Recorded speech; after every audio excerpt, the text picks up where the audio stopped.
What's up, my PT peeps? One Eye Bri back to talk about The Walking Dead Season 7. And is it the worst season of the series? Spoiler warning. Obviously, we're going to talk about the whole Season 7 so far. So obviously, spoilers if you haven't seen the episodes, you're not up to date, or you just don't want to know about Season 7. The episodes have been getting worse ratings as the season has progressed since Episode 1. Comicbook.com will put the link in the description that talks about it a little bit more, but basically the ratings have been steadily dropping on The Walking Dead this season, and it looks like the reviews of the latest episodes have reflected this trend.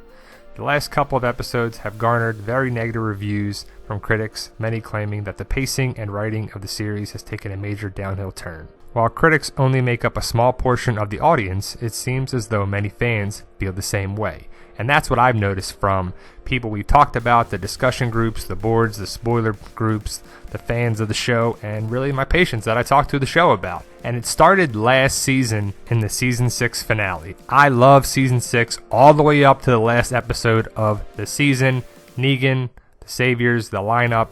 It was all crap because we didn't get the victim. I didn't mind that we didn't get the victim, but that started a trend of a lot of people to hate the cliffhanger that they really didn't watch anymore because of it. I'm not one of those people. Some people were, though. I understand the cliffhanger, but I thought they should have broke it up. If it was going to be two victims anyway, they should have just said, let's do one, think it's over, and not have this.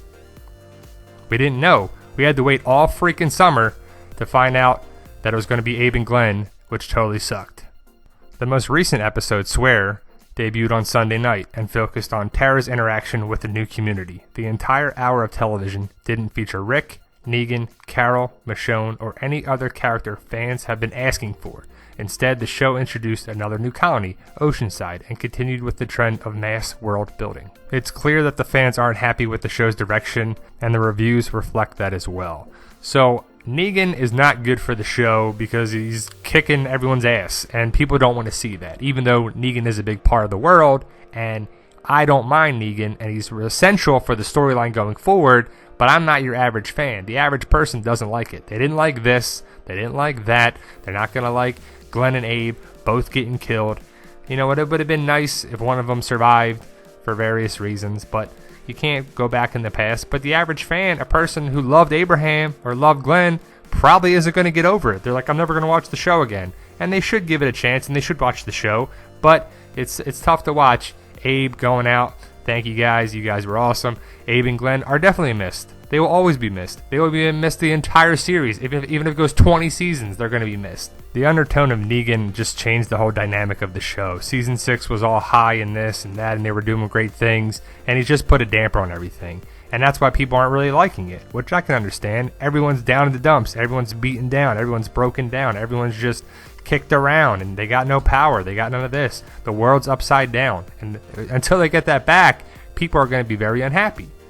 On IMDb, every episode of every series can be rated by fans. The same scale applies to the ratings of movies. Each week, thousands of Walking Dead fans head to the movie site and rate the episode on a scale of 1 to 10. After over 1,300 reviews, Swear sits at a meager 7.0 rating. Sure, that's still passing, but it's nothing compared to the heights of the show has previously soared to. The 7.0 rating is also the second lowest of the series, with another episode recording a 6.1. That episode, the Season 6 finale, where fans were left angered by the Negan cliffhanger. So it all started there. Could have easily been avoided somewhat, maybe not. But we got this episode that just passed, the Tara and Heath episode, 7.6.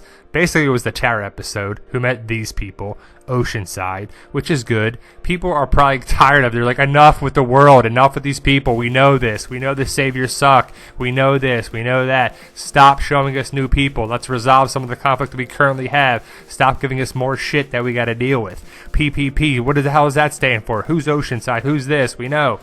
But Tara, I thought, did a good job. Well, Alana Masterson did a good job in the episode. It was the Tara episode, and it was okay. It wasn't bad. I mean, it wasn't terrible by far. It wasn't Andrea trying to escape from the governor and stuff like that. We just didn't need a full hour of Oceanside and Tara in this group. It could have been a half hour and then showing Rick at Alexandria or something or whatever. Mixed it up there within a couple different episodes. It's entirely possible that these episodes aren't that bad, and fans are just taking out their anger. However, this continues a trend of poor fan reviews of recent episodes. The Well and Go-Getters also come in the bottom 10 episodes with 7.5 and 7.4 scores, respectively. So The Well is episode 2, and Go-Getters was episode 5. And neither of those people had main characters in there. Carol was kind of in it, but it was more of Morgan and Ezekiel. Go-Getters was Jesus, Maggie, and Sasha. But I liked both those episodes. I'm not going to be part of the majority with that. I liked Shiva. I liked Ezekiel. But there just wasn't much happening in the episode, too. I like Shiva. Shiva needs more screen time. That's for damn sure. We didn't need an Oceanside episode. We needed more Shiva time. In my eyes, she's been on screen for a little bit. Ezekiel and Shiva, I think, won't come into the second part of season 7 now. We won't see them again till then, is what I believe is what the spoilers are saying. We were introduced to these 4 people. I like Jerry, Richard, Diane was okay, Benjamin, alright. But Jerry and Benjamin, we needed a little more screen time with them, too. Benjamin, we'll see what's up with that. Is he going to be around for a while? It's kind of like the noob to protect Morgan and him. Hopefully they're building something to go forward. Jerry, comic relief. We need more people like that. He's only been in 1 episode, though. More people like Jerry is what The Walking Dead needs. We need some fun and humor and comedy in there. Deuces, stuff like that. The Kingdom's been in 1 episode. We need fun, good stuff. We understand that these guys are good, these guys are not. The Saviors are dick. We know they took our stuff from Alexandria, the Kingdom, the Hilltop, Oceanside now. We know, you're all dicks. The Saviors are dicks. Fat Joey, Gordon was okay, and that wasn't Laura, that was a rat. But we got Daryl, prisoner. That was okay to kind of see that, I guess. Daryl being a big part of the episode, the show, it was basically the Daryl episode. He can carry a whole episode. People want to see Daryl more and more, even though he's broken down, beaten, probably not fully broken. He can only be naked and have so many viewers like that. Ladies, come on.